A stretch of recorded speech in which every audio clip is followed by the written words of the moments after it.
Bernadette Sandrini, bonjour. Bonjour.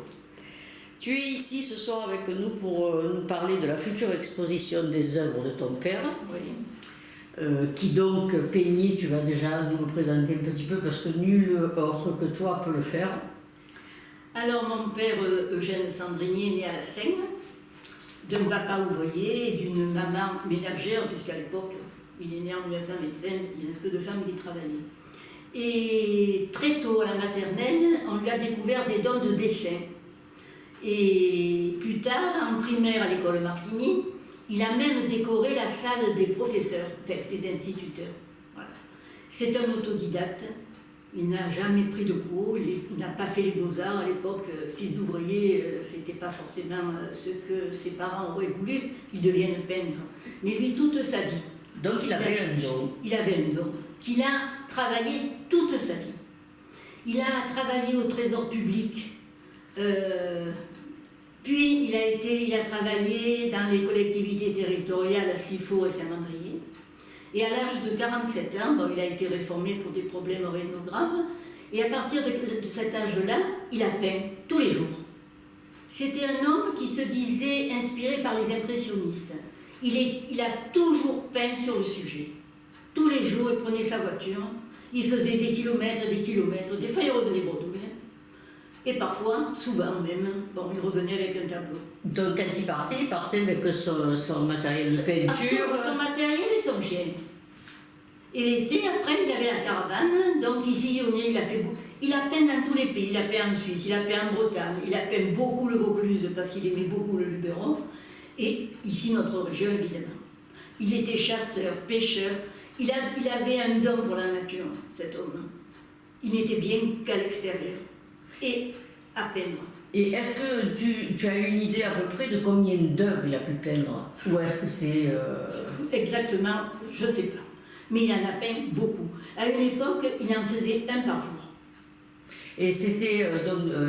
bon, il avait une passion pour l'impressionnisme, mais sa technique de peinture... C'était de la peinture à l'huile. Uniquement? Uniquement de la peinture. Alors, uniquement de la peinture à l'huile. Il s'est essayé au couteau, mais ça n'a pas duré longtemps. Mais toujours la peinture à l'huile. Après, ce qu'il a fait plus tard, avec l'âge venant, il a fait pas mal de sanguines.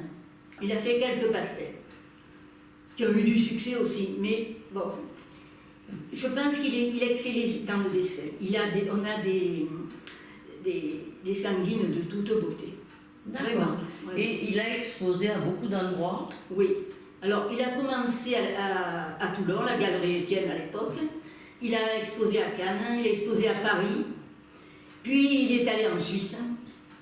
Et bon, comme il est mort relativement jeune, en 1998, bon, quand j'ai hérité de son patrimoine, en fait, j'ai exposé à Sifour plusieurs fois.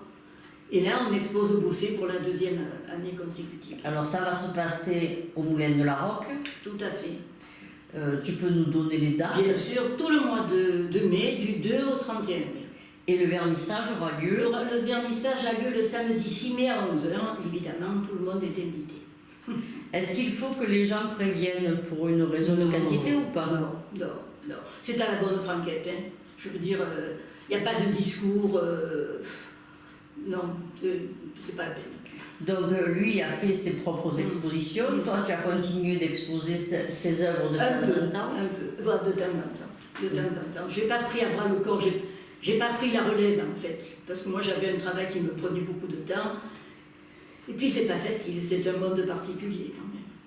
Mais je sais que je continue à en vendre, et dernièrement on m'a dit qu'il fait partie des 5 meilleurs peintres provençaux contemporains. Ce qui m'a flatté et qui m'a beaucoup touché. Ça peut. Ça peut. Et est-ce que tu as déjà assisté quand il peignait ou il faisait ça tout seul? J'ai assisté. Oui, parfois même avec maman, on partait avec lui. Ce sont énormément de paysages qu'il a peints. Quelques marines. Mais c'est vrai que ça nous est arrivé d'aller avec lui. Mais il ne tenait pas particulièrement à être seul. Par contre, quand il peignait, on le laissait tranquille. Et oui, c'était ces moments de solitude consacrés à la peinture. Il me le disait, je ne sais pas faire autre chose. Si un jour je ne peux plus peindre, je meurs. Alors, j'ai aperçu que ce que tu viens de me faire voir, il y a aussi des écrits. Oui, il y a des écrits. Donc, ton père était un artiste avec plusieurs cordes à son arc. Tout à fait, tout à fait. Alors, parle-nous un peu de l'écriture. Ah, l'écriture. Alors, c'est moi qui, de son vivant, j'ai retrouvé ses écrits. Ce sont des contes de Provence qu'il a tirés de sa vie personnelle. Quand il était enfant, donc, comme je te disais, au château du Rouet, par exemple. Il n'y a pas que ça, il parle de son chien, etc. Et du coup, je lui ai offert un exemplaire pour un Noël. Tu as fait un recueil. J'ai fait un recueil, que j'ai fait relier, que je lui ai offert. Et lui, il a été très touché. Et après, effectivement, il en a fait faire plusieurs. On le saurait à moi. Voilà. Donc, l'écriture, la peinture, la chasse, tu m'as dit. La chasse, la pêche. C'était un homme plein de passion. Plein de passion. Il parlait provençal couramment. C'était un homme de communication. C'était un jumeau, mais c'est un homme de communication. C'est une anecdote, ma grand-mère décède. Et elle était très âgée, elle avait 95 ans. Et mon père était parti, mais où?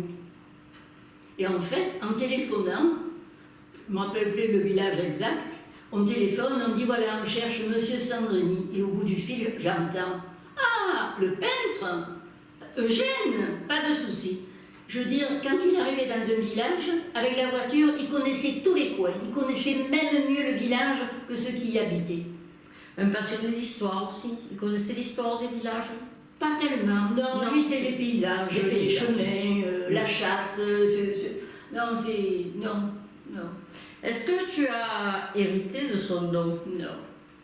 Tu le regrettes?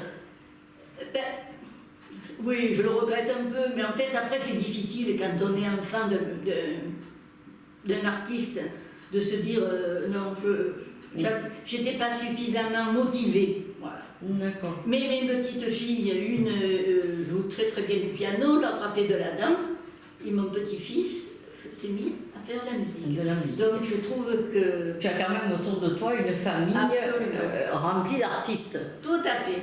Dans différents domaines, mais Absolument. remplie d'artistes. Tout à fait. Après cette exposition, il y en aura peut-être d'autres? Je l'espère. Je voudrais faire une exposition dans sa vie à la Seine. Voilà. Ça, c'est mon souhait. Est-ce que tu en as fait la demande? Non. Pas encore. Donc je ne peux pas. Donc n'anticipons pas. Absolument. Peut-être que l'occasion te sera donnée, en tous les cas je le souhaite, de tout cœur. Alors personnellement, moi je découvre, puisque je connaissais bien ta maman, puisque j'ai travaillé avec, mais toi n'en parlons pas, mais ton papa je ne savais absolument pas, je ne connaissais pas, je n'avais jamais vu ses œuvres. D'accord. Voilà, je connaissais un peu, mais je n'avais jamais vu ses œuvres. Donc c'est joli, hein, ceci dit. Voilà. C'est lumineux. C'est lumineux, voilà, c'est le mot. C'est lumineux. C'est celle qui est là, présente sur la vidéo, est très lumineuse. Donc c'est avec plaisir de toute façon qu'on sera là le jour du vernissage. Merci. Il n'y a pas de problème. Et autre question, Oui. donc à la Seine, tu aurais une salle précise ou pas qui te... Non, pas particulièrement. À la Seine. À la On dit Seine. nul des prophètes en son pays, mais ça serait bien qu'il expose dans la ville. Oui, alors j'ai peut-être fait une erreur. Il y a 2 ou 3 ans, peut-être 2 ans, il y a eu une exposition à la Seine, à la Maison du Patrimoine, je crois, ou la Maison de l'Image, où effectivement j'ai retrouvé par hasard des peintures de mon père.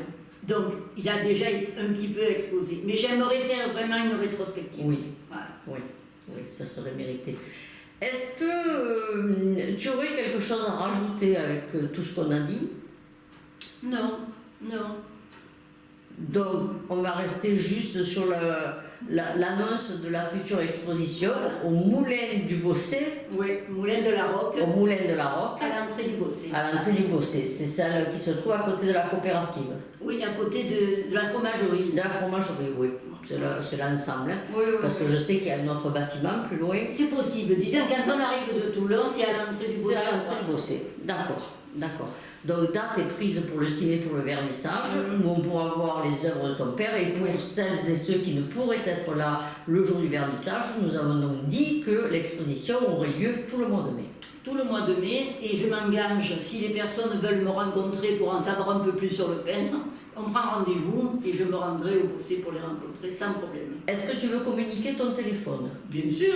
Alors, Bernadette Sandrini, 06 33 95 90 60.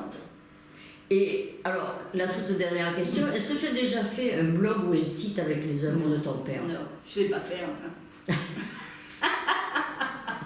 Bon, mais si un jour tu veux une aide, chez nous, il y en a qui savent faire. Ah, ben c'est super. Ah, ben c'est volontiers alors. Voilà. Volontiers. Bernadette, merci. Oh, merci à toi. Et puis, ben, au 6 mai. Au 6 mai. Merci.